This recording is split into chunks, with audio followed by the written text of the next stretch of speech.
અમરેલી જિલ્લાના જાફરાબાદ તાલુકાના ફાચરિયા ગામ નદી કિનારે 3 આરોપીને શિકારની પ્રવૃત્તિ કરતા વન વિભાગની ટીમે ઝડપી કાર્યવાહી કરી। રેન્જ ફોરેસ્ટ ઓફિસર જીએલ વાઘેલાની સૂચનાથી જાફરાબાદ વન વિભાગની ટીમને જાફરાબાદ તાલુકાના ફાચરિયા ગામે નદી કાંઠે રાખોડી ધાર વિસ્તારમાં વન્ય પ્રાણીનો શિકાર કરવા બાવળની જાળીમાં જાળ ગોઠવેલું હોય, જેથી વન વિભાગની ટીમ તાત્કાલિક ઘટના સ્થળે પહોંચી હતી।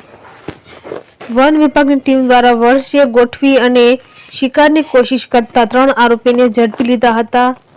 જવા આરોપી મુકેશ લાલજીભાઈ ઉંમર વર્ષ 25 અને લાલજીભાઈ ભાણાભાઈ પરમાર ઉંમર વર્ષ 50 તેમજ જયંતિભાઈ મેરાભાઈ પરમાર સહિતના આરોપીને વન વિભાગની ટીમ દ્વારા ઝડપી લીધા હતા।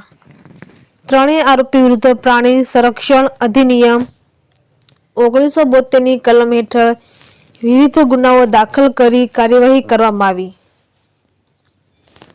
વન્ય પ્રાણીના શિકારના કોશિશમાં 3 આરોપીને ₹75,000નો દંડ કરવામાં આવ્યો। રિપોર્ટર મનીષ મહેતા, રાજુલા।